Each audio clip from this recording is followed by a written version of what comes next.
if someone came to you and said, Paul, I just won the lotto and I have $10,000 on a scratch-off ticket, how should I invest it? Because people ask me that, right? And you might say, well, I got a great ad idea that we can market. And a financial advisor might say, well, let's invest it in this great AI stock. I would say, invest it in your friends and relationships, because in the long run, if you just focus on the finance part, maybe you'll have enough money to retire and do what you want. But if you don't have the people around you, the family, friends, those social connections, then you're basically by yourself spending money that you don't really care about. So take some time, take some money to actually invest in your social connections.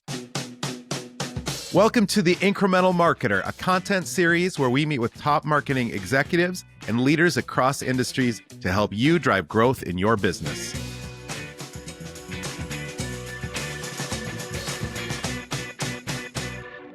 Welcome to the Incremental Marketer. Today's guest is Dan Wendol, founder and CEO of Dolphin Financial Group and a certified financial planner who specializes in helping people navigate one of the biggest financial transitions in their lives, which is the move from work to retirement. With a background as an equities trader in New York and more than a decade advising retirees in Florida, which is one of the fastest growing retirement markets in the country, Dan brings a disciplined, risk-aware perspective to income planning, Social Security strategy, Medicare decisions, and long-term asset allocation. What makes Dan's approach different, which is why we love him and have him on this podcast, is his focus on simplicity and security in moments that often feel complex and overwhelming. He's also host of the weekly Dolphin Financial Radio podcast, where he helps listeners think about retirement not just as an investment milestone, but as a shift in income strategy, risk tolerance, and financial psychology. And he's a marketing maven in this industry. So Dan, we're excited to have you. Welcome to the show. Thanks, Paul. I look forward to being on this show for a while now, and I'm glad to be here. Tell us how you started Dolphin Financial Group. Just give us the arc of your career. Well, I started out in the financial world as a trader in Manhattan, day trading and trading other people's money and my own. And eventually that got tough. It's a grind. And Yeah. I started helping and learning about personal finance just through my own experiences and dealing with my parents. I realized that general public didn't really understand the financial world. Not that trading stocks was the be all end all financial world, but it was a big starting point for me. Yeah. And then I started expanding my own education and knowledge and learning about things that aren't really something you get excited about. Health insurance, Medicare, retirement planning, just getting streams of income. That's kind of boring. That's not trading. But I found it much more interesting to me and less stressful for me. So I started my career in New York, wound up moving to Florida, and now own both a financial planning firm and an insurance agency. You have kicked off a marketing lane for both of the businesses. We talked about, your podcast. I'm a longtime listener, first time caller, the Dolphin Financial Radio podcast. How did you get started in that lane from a marketing strategy? We have a lot of customer partners who use podcasts as a major vehicle. I'm just curious how that became your starting point. Well, when I got in the industry, I was a nobody compared to the big names, the big wirehouses and the big companies that you see on TV and you hear about. They have huge marketing budgets. And so I needed some way to stand out. So I began by doing seminars at restaurants, libraries, and I was saying same message over and over again, and people were coming up with questions. And I was like, oh man, I wish I could broadcast this so I don't have to answer the same question every time. So what I started doing when I lived in Spring Hill, Florida, is I started a radio show with the local news guy, the Morning Joe kind of guy. And I would have like a 15-minute dialogue with him talking about financial matters. And he was approaching retirement. So most of the questions that he was having were about his situation in retirement. And so I was able to answer them because that was my target market. And it was very conversational. He was a shock jock in a way. So I couldn't come in there with a script, and I was baptism by fire and I just started talking, and it was conversational and people enjoyed it. And the callers would call in with questions and I would just answer them. Of course, always worrying about skirting a fine line of regulations and regulatory authorities. I can't say that on radio. The problem with radio is it's tough to measure. unless people are calling you, you don't know if they're listening. You don't know if anyone's Yeah. listening at all. So I started recording the radio shows and sending it to them. And then I was like, well, why don't I put this in a podcast format? So I started doing the audio only podcast. I started on Spotify, Apple iTunes, Google Play at the time. And then in 2020, I said, well, let me start putting this on YouTube. So I took an audiogram, which is that, the little voice visual of your voice going. Yeah. And just put the audio in there. And it got some views on YouTube, but not enough for me to even waste my time. So then I started adding still photos relevant to the topic. And that was a lot of work and boring. And so finally I And bit the this is bullet. And said, pre-AI, right? We're talking hardcore. this is 2020. 2020, This you're is like cutting these things clip art. yourself. I'm putting clip art stuff, but the audio quality is good because I had the audio equipment, but there was no video and it was just still photos. But then COVID happened and people in my industry started doing, instead of face-to-face seminars, because I couldn't do those anymore, they started doing a lot of Zoom meetings with potential clients. And I didn't really like that because I like to be with people physically. And so I was like, let me videotape my podcast because I'm doing the same thing with my co-host. We're just talking, conversational. Why don't we turn cameras on and see what happens? So we did, and that's when I started getting viewers. So it was that video element that really changed the game for me. And then I stopped even sending it to the radio stations because it was costing me money. Putting it on YouTube cost me nothing. And that has become my primary marketing vehicle for my business since. We tested some very early prototypes of the Slingwave platform with your video at the time. What do you think it was about video that actually changed the trajectory, made you commit to this channel? I think it was the adoption by more people to watching YouTube instead of the media news, right? Using the internet for their news instead of TV. Because TV, I was thinking about that too, very expensive. But I also think that my target market, which are retirees, pre-retirees, people in their 50s and 60s, they like to connect with somebody, especially when they're going to say, here's my $1 million portfolio. They don't want to give it to a nameless, faceless, I should say, person. Yeah. They want to see you. So I think the video gave them that connectivity that they couldn't get just by listening to me. Unless they were listening to me every day for years on the way to work, I think seeing me was the big differentiator for that. The trust element of, I want to know this person who's managing my funds. I want to know their thoughts. How does it come back to you then? Are you getting calls, leads? The outreach is circuitous. People will say, I heard about you, or it's a direct? When I started doing the video, it was just for me to do it. One of the benefits of doing a podcast every week was it forced me to think. It forced me to not just get into a rut and a rhythm talking about the same things all the time. I was always having to think of something new and exciting to talk about. So it kept me fresh and stayed relevant in the industry. What I also found was that certain topics really appealed to people, and I would get the phone ringing when I actually told people how to get in touch with me, because I didn't do that a lot. I'm not a salesy type. Oh, call this number. First 10 callers. A lot of my competitors were doing that. The next 10 callers get a free financial plan. That sounds too markety to me, too salesy. So I just said, if you want to talk to me, here's my number. And people started calling about very specific issues. And the hot button when I started was Social Security. I was doing seminars on Social Security and getting a lot of clientele that way. But, and I don't work for the Social Security. I don't work for the government. And I'm not making money by helping people figure out Social Security. But it's such a big part of their retirement that they said, well, if you can help me with that, maybe you can help me with XYZ. So it was easy for people to get their question answered. And I surprised a lot of people by actually answering the phone when they called and answering their question without having them have to come in and fill out paperwork and sign a contract. I just said, oh yeah, this is what you do. You lost your spouse, sorry to hear it. Here's your options. And they're like, oh, wow, I've been calling Social Security. I've been on hold for an hour. You're the first person that ever answers. So that was the tipping point for me, is when people were calling me from all over the country, places I never even been or didn't even know that people were watching. And I thought it was great. I thought it was and it didn't cost me a thing except my time. Which is the power of YouTube. Did you have it out on other channels as well? Yeah, I started trying to figure out a way to upload the videos to Facebook, and it's just burden. I'm by myself, so I'm like, do I need to now? Today, I click a button and it goes to LinkedIn and YouTube and Instagram. And little shorts are made automatically with AI, so it's totally changed things. But my strategy hasn't changed in terms of the way I operate and the output I put out.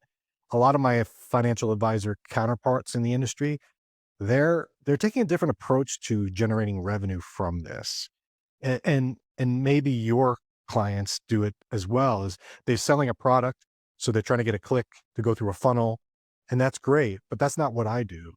I'm out there just building brand awareness and trying to get people to connect with me. So when they do finally call, they feel like they know me already. And when I answer their phone, they're surprised. Oh, Dan, that's you. I've watched all your videos. You know how easy it is to make a connection with someone when they've watched hours of your videos? And They know they you. It's they like you're know their they buddy. feel like they You're know me. yeah. Right.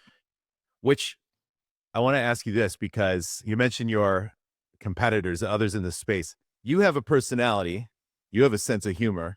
Your content is something that actually stands out in this field of it's generally not the most exciting topic if you had to poll the average American. So how much does that matter? How much does creative matter in the form of you, authenticity, humor? I go to a lot of conferences and interact with other financial advisors, my counterparts, and I hear what they're doing and they hear what I'm doing. And they're doing really, really well with radio and television and podcasting. They're spending big bucks. And if I listen to their shows, it's quite boring. It's either an infomercial, which is, it drives me crazy, but I guess it works, right? I'm not discounting it. Or when I listen to their radio show or their podcast, it's scripted. And it's like, Yeah. oh my gosh, I could tell you're reading a script. And that doesn't connect with people. That people see through that. So they complain about it and then they don't get the results and then they quit. And it's like, oh, that podcasting doesn't work. My podcasting did not work for me. I went from my parents following the channel to maybe 10. And then I probably called you up, Paul, said, hey, get me up to double digits. And then I remember getting 100 subscribers. And then maybe a year later, it was like 3 years, probably 4 years before I hit 1,000. And that was a big milestone because now tools were opened up and YouTube allowed me to do a little bit more stuff because now I was legitimate. But in the financial world, there's a lot of, I would call them financial influencers that are using it for different reasons. They're trying to get the eyeballs and the clicks because they're making ad revenue from YouTube, Google. I don't do that because that's not how I make revenue. My revenue is forming relationships with people and charging a fee for financial advice. I I'm not going to advertise stuff and make it a commercial for generating revenue and looks.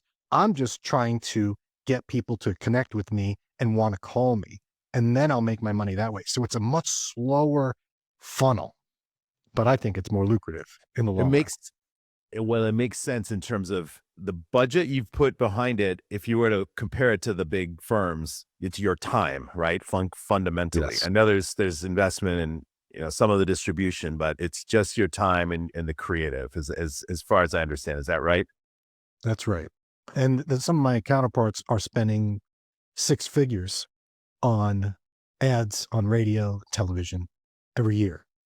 And, maybe thousands, tens of thousands per month just to do and get the reach that they have on theirs. I could theoretically do that too. It would be hard for me to spend that kind of money willfully, but I bet you I could, and it would blow up the channel. But then what would I be doing? I would be getting a lot more clicks and calls, but maybe not as many intimate connections. I don't know. Right. I haven't tried it. And when you have put fuel on the fire with paid, what was the outcome, positive or negative? It's tough to say because what are views and how do I measure that relative to my revenue?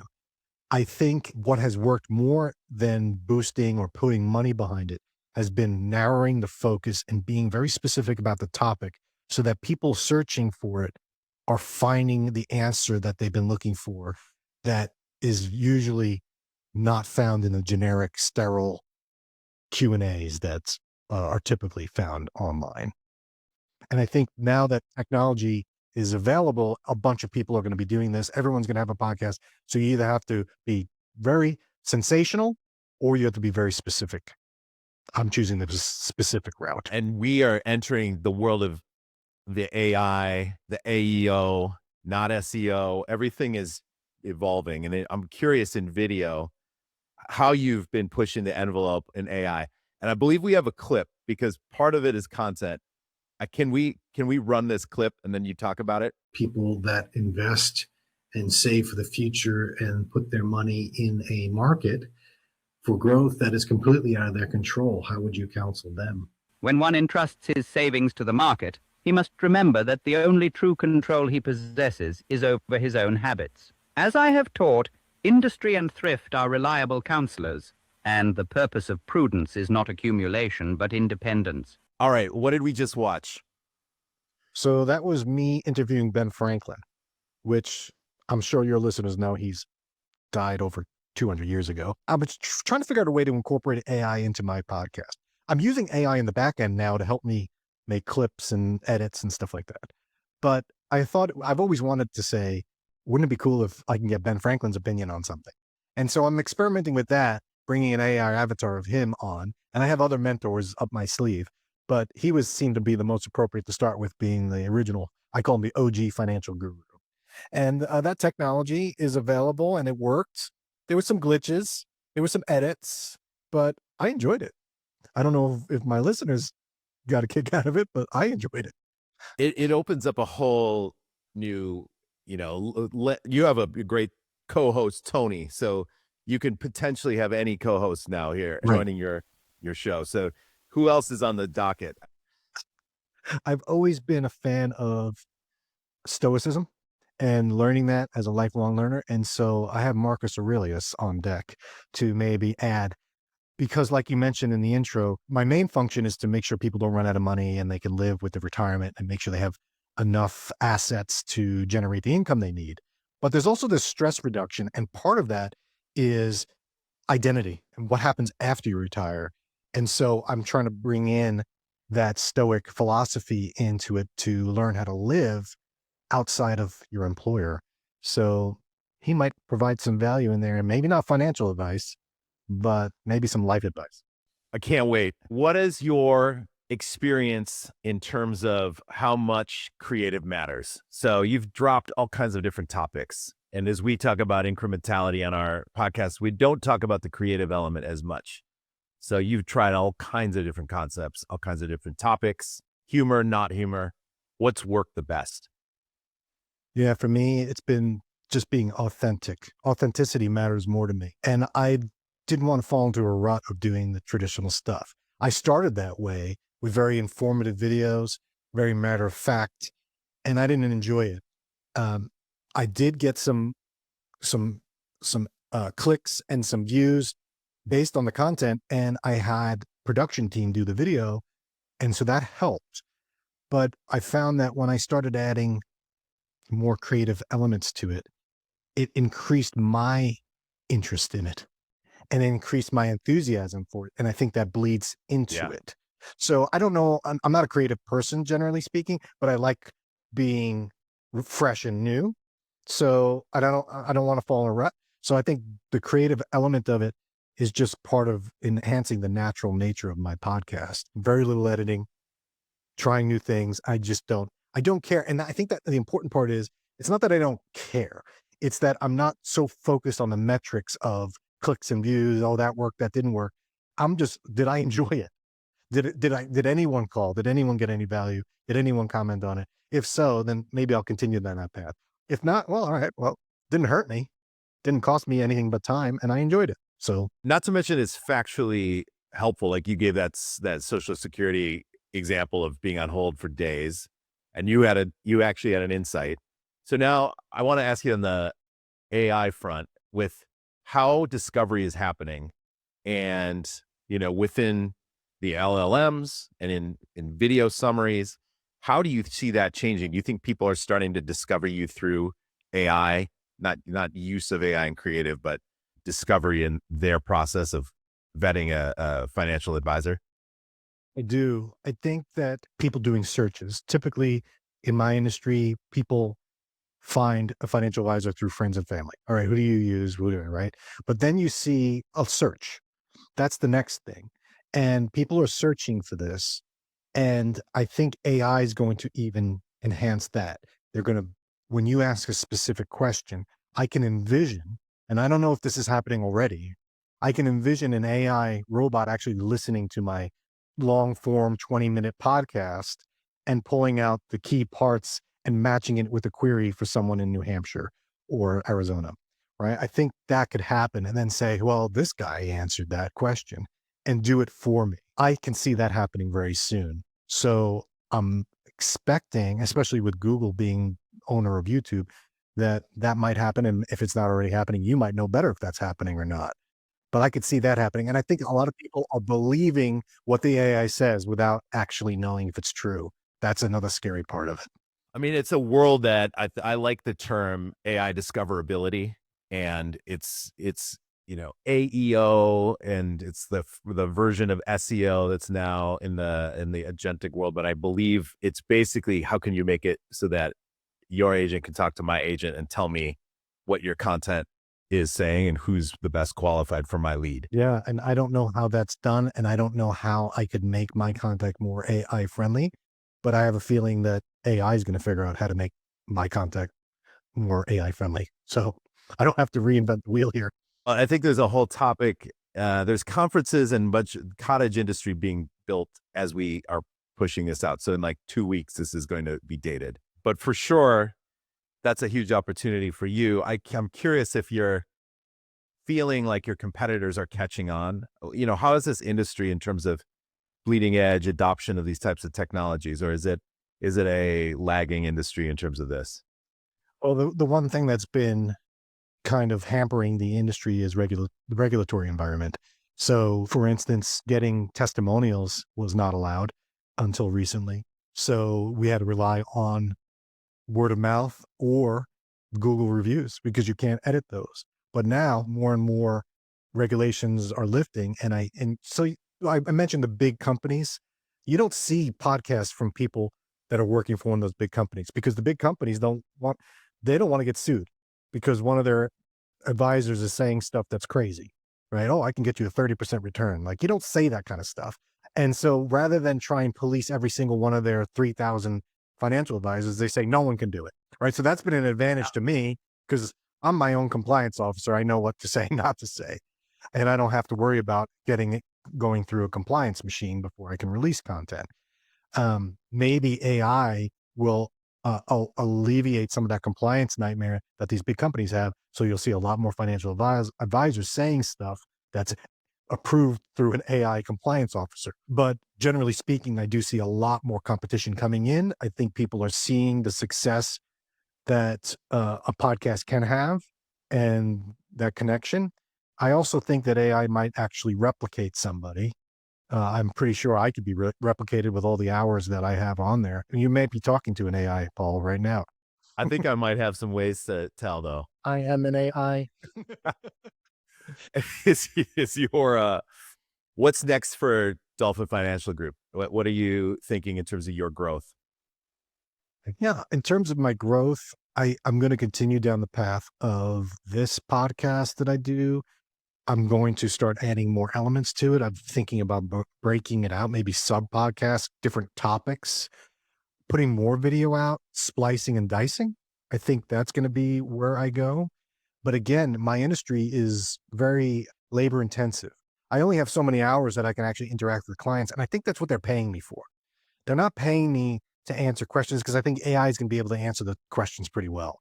Tax planning, for instance. It used to be someone would call and say, I have no idea what you're talking about. Now they can say, well, if I do this, and they can type it in AI, they can get a tax AI that tells them what the IRS code is and everything. So they're going to be hiring me to kind of make sure the big picture is not being missed, but I'm not irreplaceable by AI. So I think the focus is going to be on what soft skills, what interpersonal skills. I think people are always going to want a human. So I'm going to focus on those human skills and let the AI do the back end stuff that I don't like to do anyway.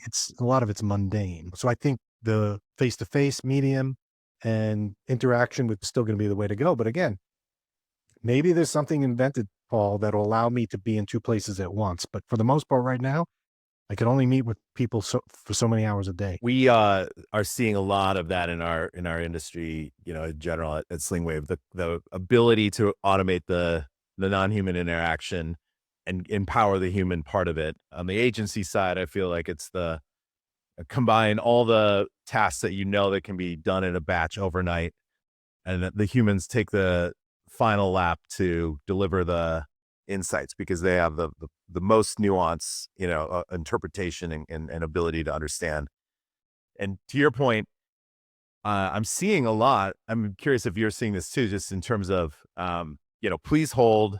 I will be right with you. The agent will be here to talk to you, but there's not empathy. I feel like that creative theme is really flowing right now. And from Super Bowl ads on down. Yeah. And so in my industry, I see a lot of automation of the data intake, which was typically the first meeting with people. You get to know them, and then it's like, all right, give me all your data, hand entering it. That's gone. AI to just streamline that process. But you're making a good point is, how do we get to that point where I do the final lap? There has to be a level of trust with the process up to that point. And not many people are interested in giving them all their financial data to a robot in hopes of eventually talking to me. They want me to be that first contact. Oh, it's going to be you doing it? Okay. And so I think there's a disconnect between this idea of a robot taking all of it and then you doing the final lap. It might be you do the first lap and the last lap, and then let the software and AI do the in between.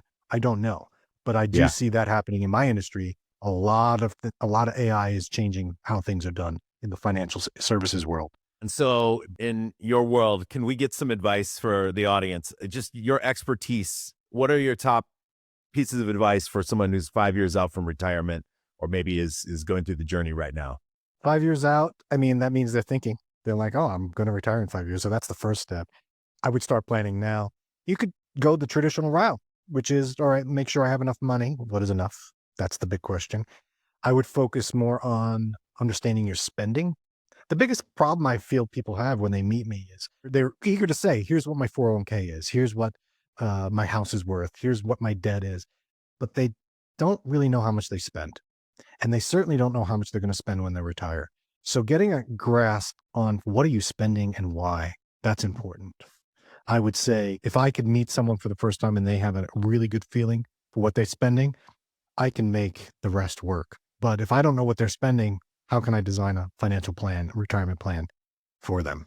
I can't. Which, by the way, is why people will say you need 3 million to retire, because that's a ridiculous statement. Who knows how much you need to retire? You can only answer that if you know how much you need to spend. You're an author as well. Can you tell the audience about The Spending Window? The Spending Window is my most recent book. It's about taking the concept of intermittent fasting, which I believe in, which helps people control and moderate their food intake by creating an eating window, helps them lose weight, that kind of thing. Relates to stoicism as well, and applying it to spending, because a lot of people overspend and they're willy-nilly about their spending. So it's tough to break that habit. Why not try intermittent spending, which is the same concept? You force yourself to spend only in a short window, creating the discipline that you most likely lack as a result. So that's what that whole concept is about. Can you give an example of that? Yeah, the big example would be how I forget what it's called, No Spend Friday, and it's around the Black Friday area, and it's trying to get people to not spend on that day. And the concept is we're addressing the fact that people overspend on Black Friday, and of course the companies don't like this, but it's a counter argument is, what if we just didn't spend that day? And that's the most mainstream area where the spending window has any traction.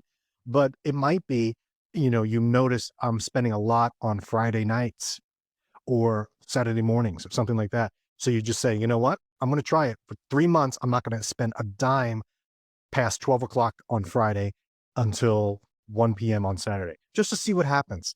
It's going to make yourself more aware. And that's all it takes is awareness. A lot of people just go through mindlessly spending. So the understanding of spending is difficult. And what I often tell people to do is just, most people now, put everything on one credit card or multiple credit cards, and just give me those last 3 credit card statements and I'll see exactly where you spend.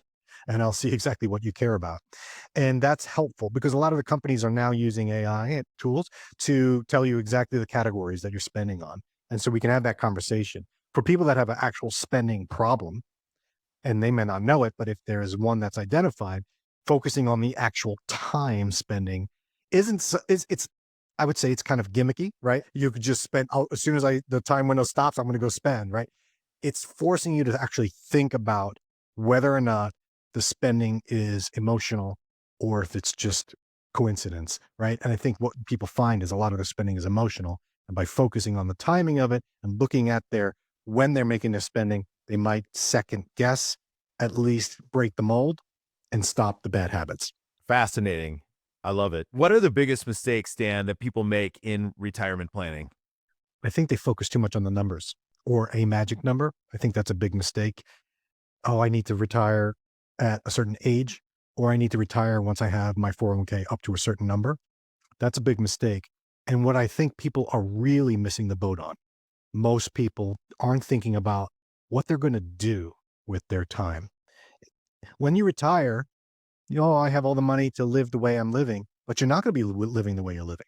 No one's going to really care about what you think about the project because you're not the project manager anymore. You have to have things to care about and things to do. And so you need to have a plan for what you do, not how you spend. You need both. And I think people neglect what am I going to do with myself? You can only golf for so many times before you get tired. You can only repaint the bedroom. After a couple of months, you'll be like, all right, now what? So I don't think people have enough thought in the now what for a lot of people. And that really hits people, which is why you see a lot of people going back to work. All right. Everyone start thinking about it, or if you're already in it, let us know what you think. So Dan, I'm going to ask you two things that went back to your roots. One is you were a day trader.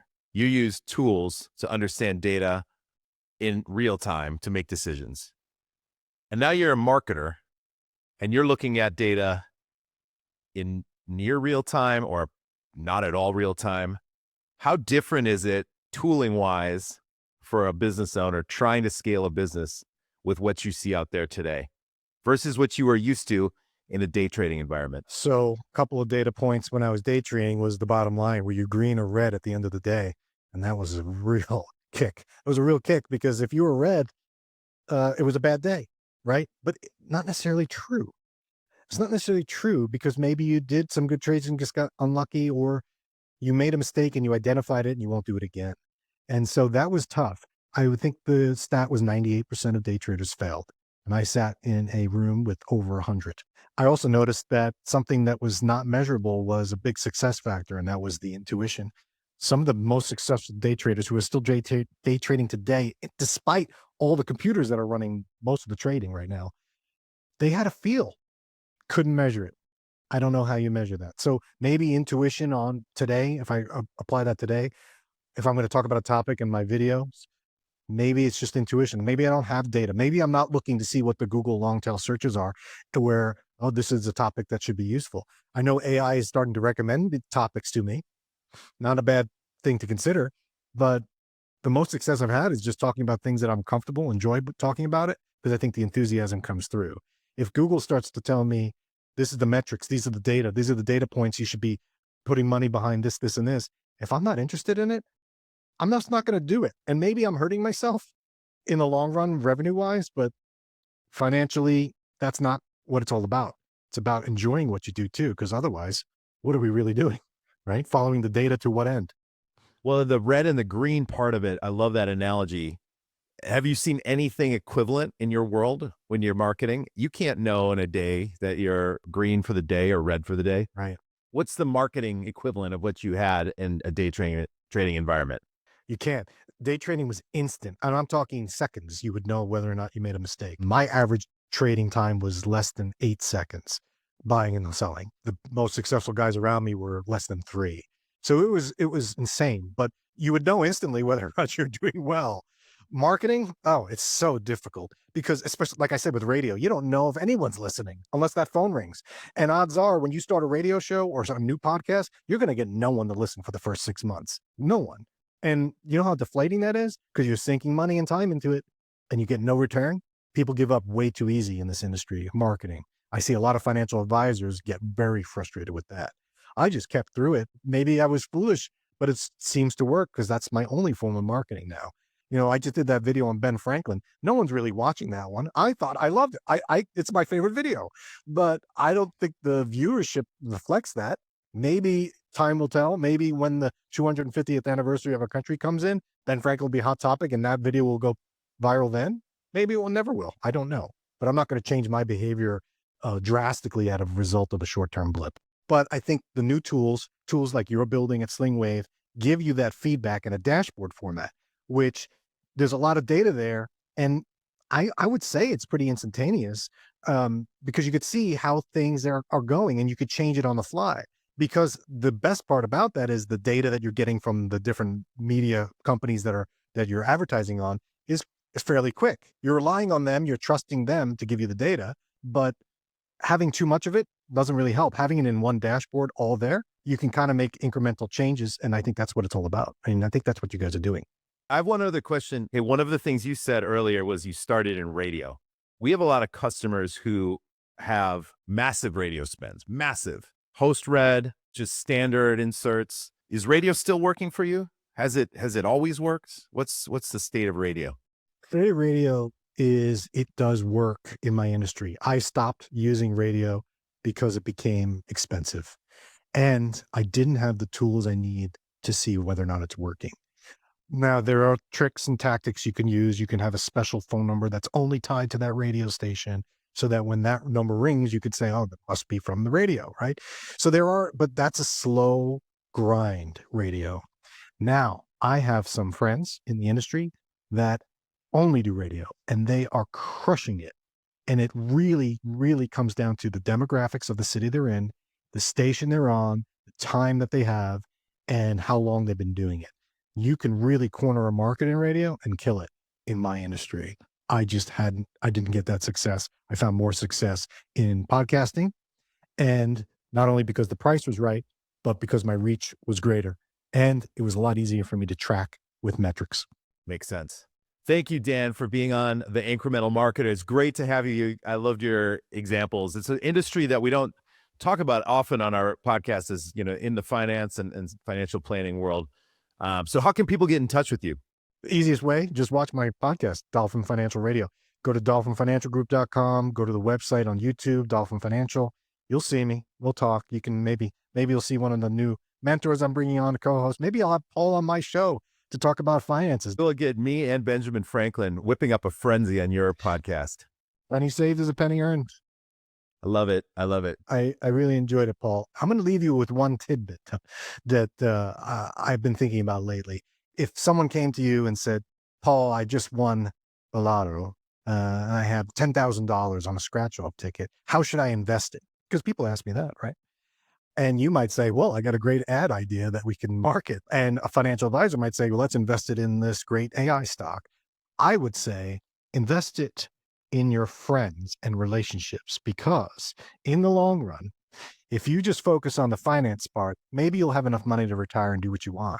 But if you don't have the people around you, the family, friends, those social connections, then you're basically by yourself spending money that you don't really care about. So take some time, take some money to actually invest in your social connections. That's going to be my little tidbit to leave you with. Thank you, Dan. That is a great reminder. You get myopic on the making of the money. How do you spend it with those you love? Thank you. And for all our listeners out there, thank you for joining us in today's episode of the Incremental Marketer. Stay tuned for more voices, more lessons, and more proof that the incremental moves you make can drive big growth. If you enjoyed this conversation, don't forget to subscribe, like, and share, and join us for more episodes with the leaders shaping the future of marketing.